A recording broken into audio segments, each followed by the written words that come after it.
Hello. Hi, Liverpool.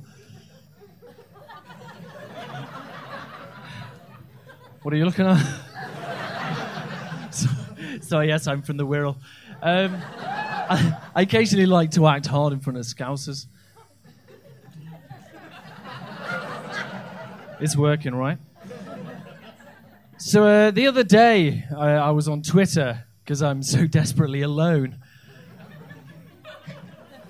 And I saw a tweet from a pro-vegan website, and it said, interesting fact, the two Beatles who are still alive, they're the ones that were vegan. And I thought that was really interesting. But I don't think the reason John Lennon died was because he didn't have enough avocados in his diet. Because I'm pretty sure he was shot, and I don't think any amount of quinoa could have helped him in that unfortunate scenario. I work in a customer service at a bank, and it's amazing because since I've been working there, it's made me quite religious.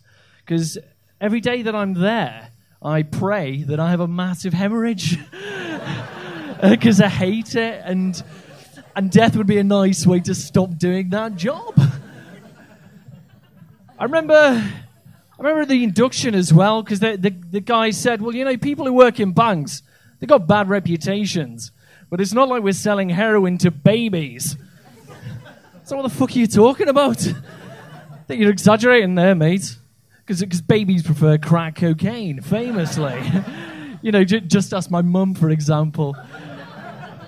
Yeah, she used to swear by the stuff. And my mate as well. He was like, you know, like all bankers are liars. And I said, well, that's not true.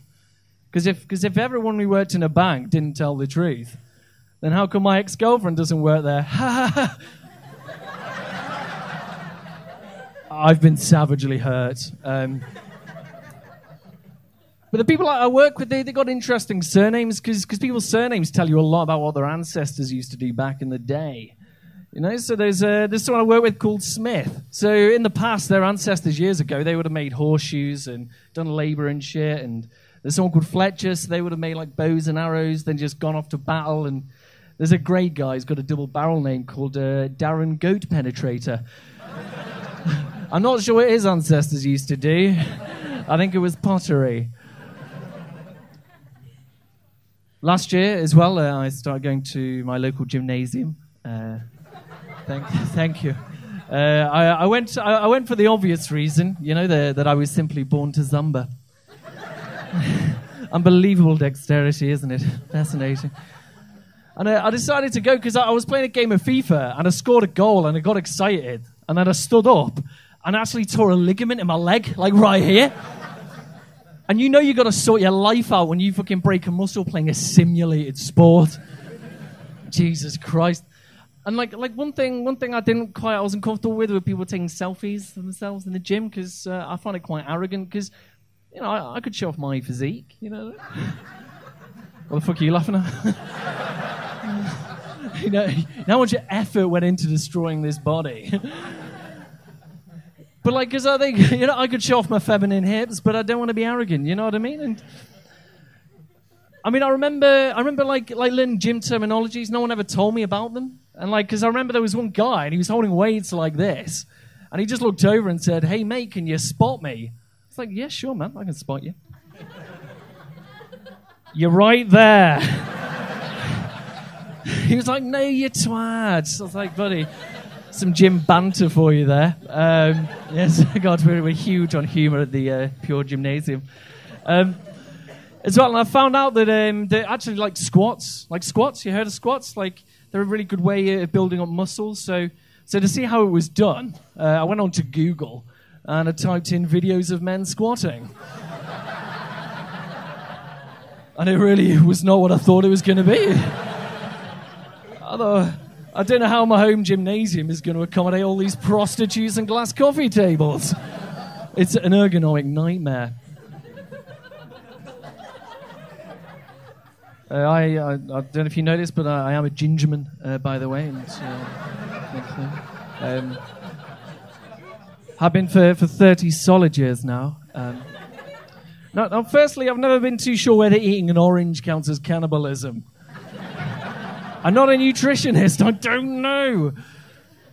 But I remember reading that being ginger is actually a biochemical and genetic abnormality that not only reduces your melanin levels, but chemically makes other children not want to sit next to you on the school bus. Especially when you're 30. It freaks them out. It makes them very uneasy. I don't know why. Probably Brexit. Absolute nightmare. Because there was one point as well I thought of shaving the beard and just keeping the mustache because it looks cool and shit. But then I realised that there's a certain type of guy who wears like just a ginger mustache, which makes you know for sure they've got something incredibly suspicious on their hard drive. There is something on their internet search history which will lead to criminal prosecution.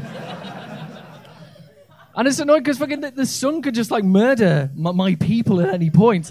It's terrifying. I went to Cyprus with my mate last summer, and I remember coming back, and they were like, "Oh, Mike, what did you bring back from your sunny holiday to Cyprus?" And he was like, "I just brought back some vodka and a T-shirt."